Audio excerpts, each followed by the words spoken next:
Welcome everybody. Time now to do our best of the small Class A's. As you know, we did a review on 3 representatives of the small Class A section, and we want to thank General RV for providing those for us to use. Now, there's no strings attached. They're not a sponsor. They just were kind enough to give us 3 of them that we could test, because we do reviews a little differently. Yeah, we like to get the RV and drive it, camp in it, and just get a real feel for it. Yep, and we thank them. And all of the RVs that we reviewed and we're talking about today, you can find the specs, the detailed specs on all of them if you go to generalrv.com/RV lifestyle. Now, we tested 3 of these RVs, and we want to talk about them.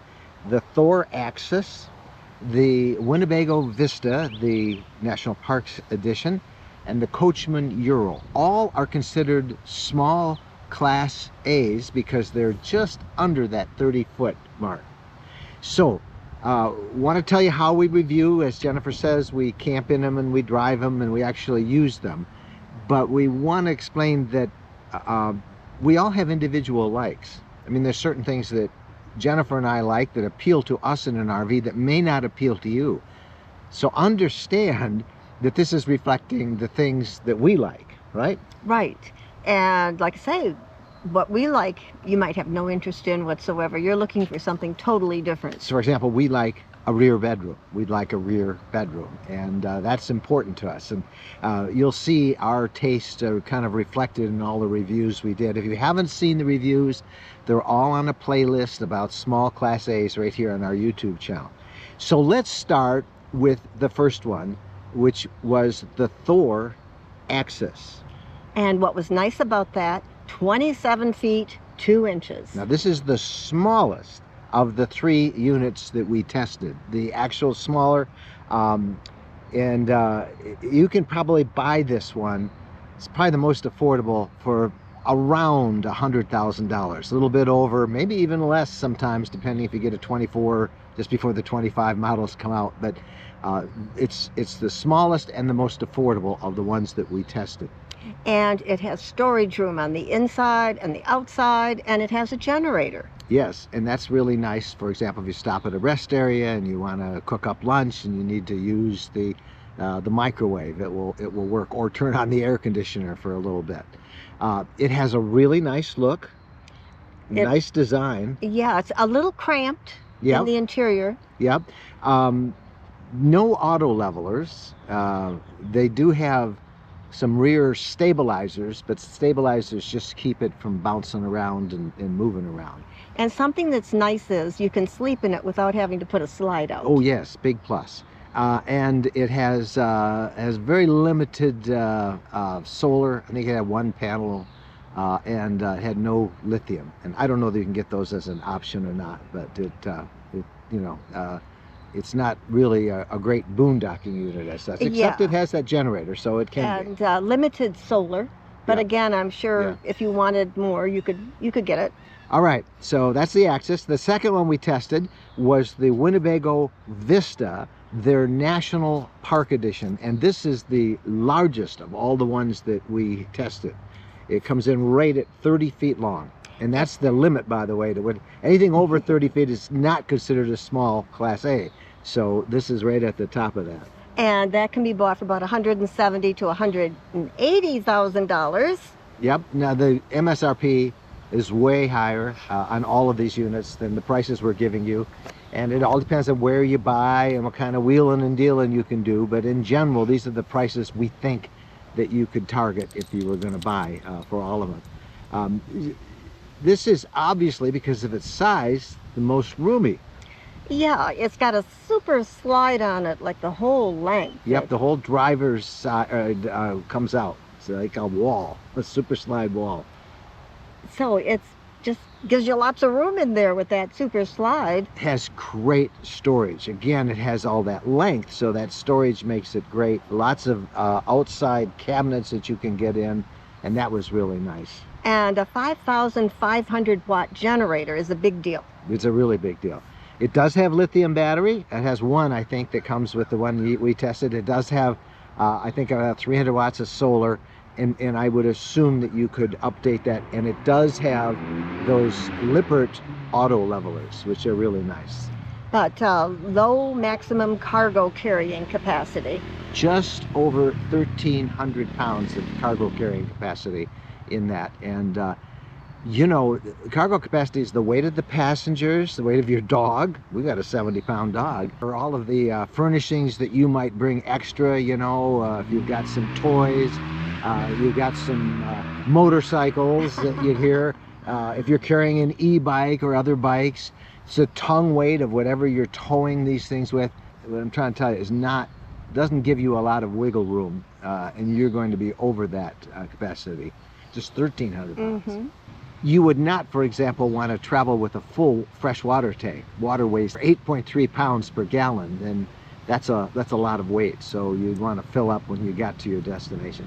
All right, the third unit we tested was the most unique looking of them all. It's the Coachmen Euro, and that just debuted this year. It's brand new. Yeah, it debuted in Tampa. In the Tampa RV show. Right off the bat, this is probably moderately priced. You could probably get this for $150,000 or so, up or down from there. That's certainly a good price to offer, and you can talk to whoever you're buying it from and see where you can go from there. It just has one small slide, and that was the rear bedroom. Yes, and the Euro is 27 feet 9 inches long. It's really sharp looking on the outside. Very sharp. I think it's the most innovative look. It's that European styling Coachman's trying to bring to America. Innovative styling and nice furnishings inside. They were pretty comfortable. Very attractive. Except it just didn't seem as big as it should have been. I thought the cab up front in particularly was very crowded. When you tried to get out, we were doing the stand-up, and when you tried to get out and to move to the back, you have to get your legs around that big Ford engine block. They have a little covering over it. It's pretty hard to do. It's awkward. Yeah, it is. I guess I got long legs and big feet. Yep. So it was a little awkward for me. All right. But very attractive in the inside. It does have a different look to it.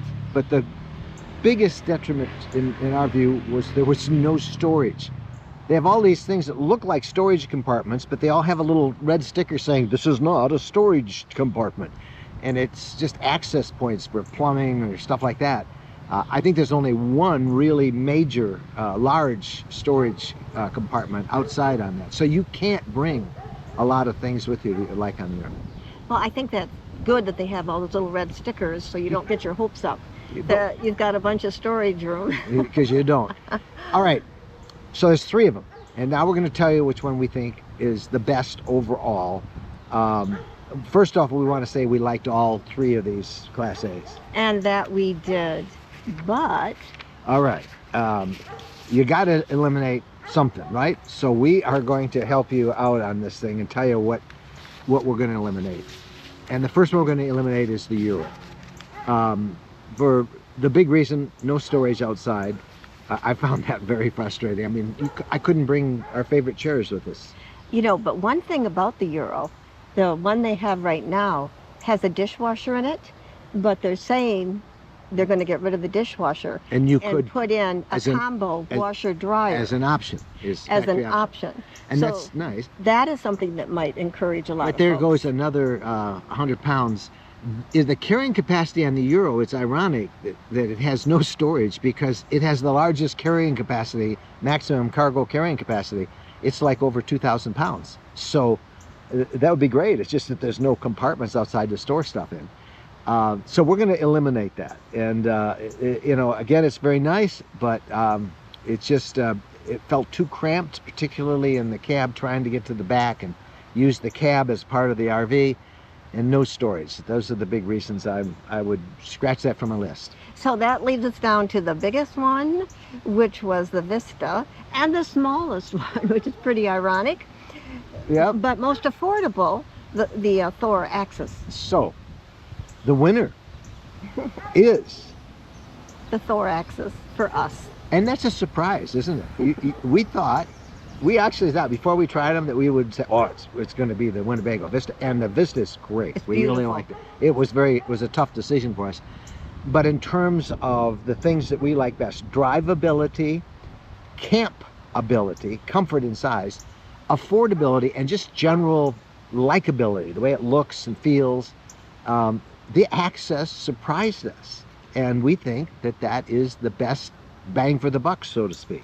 Now, the lack of levelers almost tilted us into the Vista, because it doesn't. I don't know that you could get levelers on it.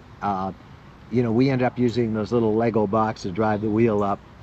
One thing on this review, we camped all 3 units on the exact same campsite at a state park in Michigan.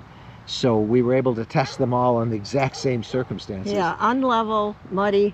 And that's the biggest flaw I found in the Axis, and a couple of the seats seemed pretty cramped in it. But right. Overall, for its price, I think it rises to the top of the 3. Again, these are our impressions. You may have completely different impressions, and that's okay, right?